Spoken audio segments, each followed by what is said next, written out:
Hey, welcome back to the Word Magic Podcast. I'm your host, Crystal Adair-Benning, New York Times bestselling ghostwriter and secret keeper of everything you ever wanted to know about the writing and publishing industry. And today I am spilling a great one. I want to talk all about how your book can be your best business tool. So everybody says that they've got a book in them. A lot of people who are writing books for their business. This is my specialty. This is where I write most often. This is my favorite genre. Talk about how do we sell our book? How do we market it? How do we make money from our books? Everybody thinks that their book is a best-selling book idea and it's just going to make them millions. And I'm going to share some stuff today that's probably going to hurt a little. But hopefully it's helpful, and we're going to talk about how you actually can make money off of your business book. So hopefully that's helpful. So I'm going to start off with a really crap statistic that is actually true, that only 1% of self-published authors, 1%, actually make over $1,000 a month on their book sales. So if you're self-publishing, 1% of you is going to make over $1,000 a month in book sales. Now, if we compare this, of course, because everybody knows all the big dogs in the writing industry, right? We see the main players that they launch books and immediately go bestseller status all the time. They're producing incredible things. However, many of us are not those. And even those who did, a lot of them didn't start out that way, right? So let's talk a little bit about the major players and what they're doing and how much money they're actually making, because I think there's a lot of misnomers around what they're actually doing. So I pulled some numbers from some of my favorite authors. Hopefully there's some of yours in there as well.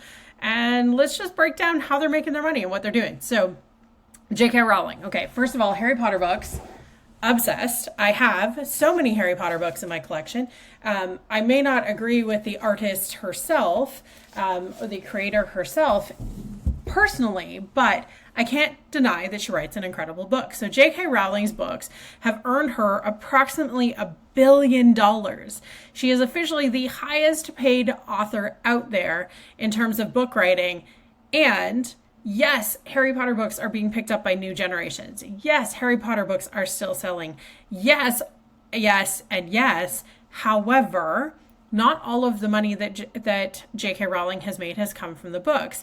It's actually estimated that she's only made about 60 to 80,000 or million, rather, thousands. Yeah, I wish. 60 to 80 million dollars off the books, and everything else has been licensing agreements after the fact. So when you go to Harry Potter World, when you buy butterbeer, when you pick up Bertie Bott's Every Flavor Bean, when you buy a t-shirt or a magazine with Harry Potter on it, she is making essentially royalties and commissions off of that. And that's where her money is coming from. Let's talk James Patterson. Who hasn't gone through an airport and bought a James Patterson novel, or found it in a free library, or picked it up at the library, or bought it, rushed out to get it? It's your favorite author. James Patterson has about 200 books, okay? So he's not a small writer, 200 books to his name. And he's sold approximately 425 million books at around $800 million in profit. That is his value as a writer right now from a financial standpoint. Now, James Patterson, he's getting close to that J.K. Rowling number, but J.K. only had to write how many books versus 200 books? I'm just saying there's a difference here, right? But James Patterson also has some licensing agreements and some other stuff that he does in order to make that number. Danielle Steele, on the other hand, my mother's favorite romance novelist, Danielle Steele is worth about $600 million.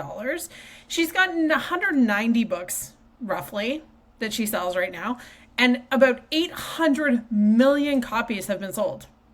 800 million. Compare that to James Patterson, by the way. So James Patterson's worth 800 million, and he has 200 books and only sold 425 million. See the difference in money here? Danielle Steele is making less, so about $200 million left, $600 million. She has about 10 books less, which isn't much, but she has sold 800 million copies. Okay, so let's just say the land of romance genre is alive and well, my friends. Okay, Stephen King, he's worth about $500 million. John Grisham, my dad's favorite, and one of the authors that definitely was on my mind when I started writing. $400 million. Nora Roberts, another one of my mom's romance favorites, another $400 million. So how do they do it, right? There's really an assumption predominantly from non-writers, non-authors, that many of us are actually, what makes a success is selling a crap ton of books. And while that is true to a point, we're not actually seeing as many sales needed in order to be successful as an author. So yes, you can have $425 million or million copies sold or 800 million copies sold, and that's amazing. It's a great way to make money. There are other better ways. So let's talk about all the ways that these people actually make their money, right? Like, I wanted to know this when I started. I'm sure you do too. So first, we have advance payments. So advance payments are typically when you sign with a major publisher, you get an advance. Now, the advance used to be to cover the cost of actually writing. Nowadays, the advance typically covers the cost of marketing your book. But what people don't recognize is that much of the advance has to be paid back to the publisher before they even ever see a royalty check. So this means that if you get, say, $100,000 advance on your book, before you ever see a royalty check for your book sales, you have to have paid back that publisher the $100,000. It's kind of like a funny little loan in the publishing world, and a lot of people aren't familiar with that or even understand how it works. So let's talk royalties now. So a royalty is what you get off of every book sale. So once you've paid back the advance, the royalty rates can vary, like completely vary. But on average, you're looking about 10 to 15% off your book's list price for a hardcover, 7 to 10% for a paperback, and about 25% for an ebook. Now, if I was J.K. Rowling, or if I was James Patterson or Danielle Steele or anybody else is making a ton of money, I'm going to be negotiating higher royalties on my books as well. You have what's considered purchase power if you can sell a mass amount of books. So that, this is all in book sales. That's how they're starting to make money. So let's talk about some other ways. Longevity of your book. So J.K. Rowling, Stephen King, James Patterson, they really have amassed their fortunes because their books have been on sale for longer periods of times, and there's more of them, right? So they can sell them in multiple formats, including international sales. Their books can be translated into different languages, and they can sell them that way. And all of this stuff, the longevity of their selling of these books actually helps with substantial increase in earnings for them, right? Harry Potter books have been on shelves for it feels like forever. I don't even remember when the first one came out, but they've been on shelves for a really long time now. So they're starting to now earn new readers.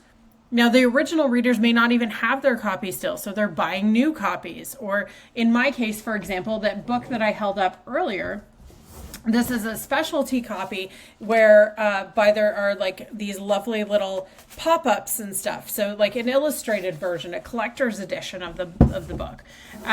So I have, I think, probably like 5 different Harry Potter book series based on, picking them up when I was traveling, because did you know that the language is different in the British versions than it is anywhere else in the world?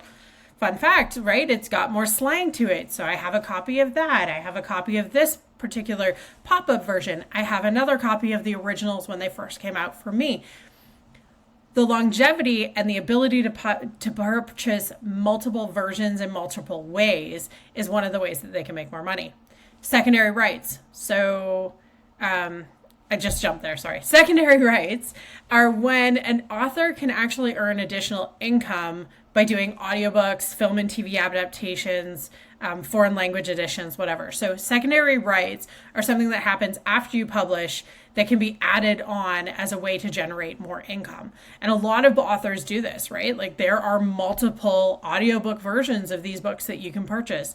You can, the Harry Potter movie franchise, of course. All of this stuff, like Stephen King's movie franchise that exists, right? All of these things happen, and it all adds up to more income in the author's pocket. And in fact, many authors find out that secondary rights series and spin-offs, which I'll talk about next, are where most of their income comes from. There's more money to be had in that media, that genre, than necessarily in their books. So series and spin-offs, right? If you've been watching TV and you've seen a spin-off of a book that you read, for example, the Bridgerton series, right?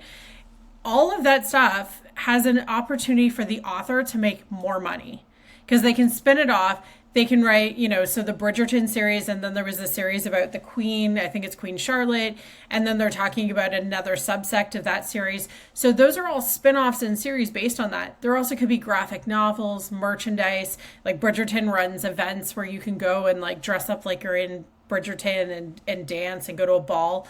Like all of that stuff are series and spinoffs and money. So for a lot of authors, advance payments and royalties are bottom of the list of how they're making their money. The longevity, the secondary rights, and the series and spinoffs are actually where they're seeing their money come from.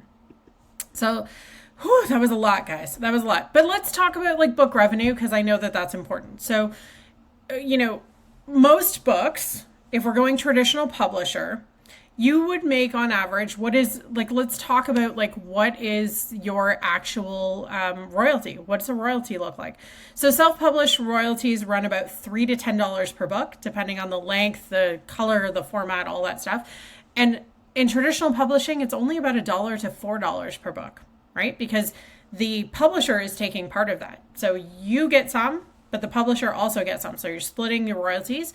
Now, I did some math, right? So the average self-published book sells about 1,000 copies total. I know, not great numbers, but still really good. Like, let's not knock it. That's still really good.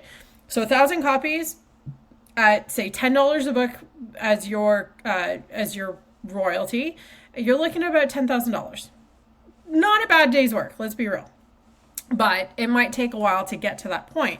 Now, a traditionally published book, you're making smaller royalties, say about $4 per book, but the average is between 5 and 10,000 copies minimum. So 5,000 at $4 a piece earns us about $20,000, or 10,000 at $4 a piece is $40,000.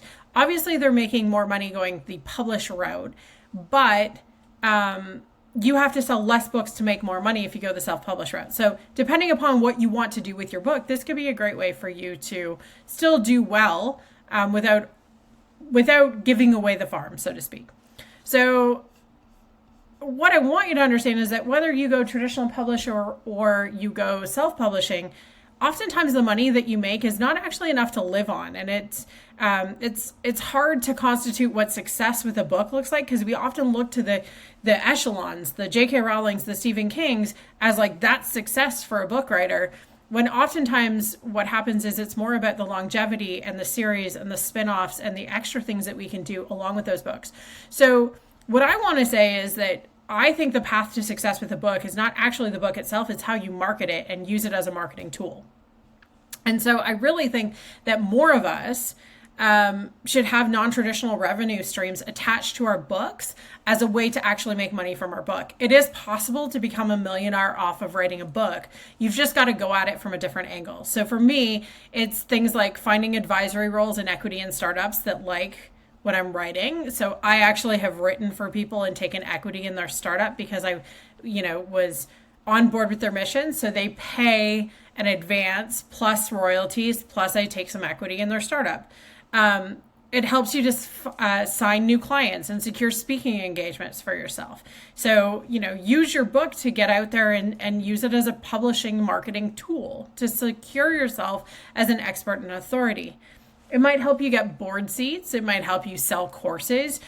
It's going to elevate your branding. All of these things are marketing tools that come out of having a book. And in the land of bro marketing, where we don't trust people anymore about what they're putting out into the marketplace, having a book is the least shady way to market yourself. It is the most ethical, the most authoritative, the most expertise that you can put out in the marketplace that we still trust. We 100% still trust people who have books because it shows that they had to go through a lot more effort in order to create them. Okay, so I'm going to go a little bit over time, but I think that this is important. I want to give you some practical strategies for what to do, okay? So if you're going to market your book, I think the number one strategy that I give to people that is controversial is to give your book away for free. Buy as many copies as you can and give them to the right potential clients for you. If you're standing on stages, give it to people that might have interest in your book. Use it as a giveaway or a freebie on a podcast. Set yourself up in a magazine and talk about it on social. Give away your book as often as possible so more people get it in their hands and see you as the expert and want to work with you. Now, the way you do this is up to you, but for me, I personally like to hand it to people. I like to sign it. I like to make sure that the book goes with a compelling letter or an offer inside of it if I'm reaching out to new or warm clients. I want to basically engage them in a conversation that starts with them reading my book and understanding who I am and what I'm about. And I want to use it as leverage to establish my expertise and open conversations to high value contacts. So while it may sound counterproductive to you to write the book and then buy a bunch of copies to hand out to people, I promise you from a marketing perspective, it is going to generate so much more income in return for you. It is actually exponential, the amount of income that it's going to show in return for you, that if it were me, if I was publishing my book tomorrow, I would be purchasing a ton of copies to give away for free and to sell myself as an expert and authority. Or I'd be considering potentially going with a publisher, but knowing that the real money is in the spin-offs, the series, the secondary rights, and all of that sort of thing. Books are still a pathway to power. Books are an incredible opportunity to get yourself out there, get your message spread, gain new business. But I think so many of us are so focused on selling more books instead of realizing the potential of using your book as a marketing tool to bring more leads into your business, to sell more people on your expertise, to get more exposure into the world, and to really let people know that this is who you are, this is what you stand for, come work for me. That's it. That's what I got. This has been a whirlwind. This one was chock full of stuff, but hopefully you are excited now to market your book and sell it in a way that gains you more income, not just from book sales, but from actually selling your expertise and getting people interested in bigger projects and bigger sales directly with you. My name is Crystal Adair-Benning. It has been a pleasure. Keep writing. I'll see you next time.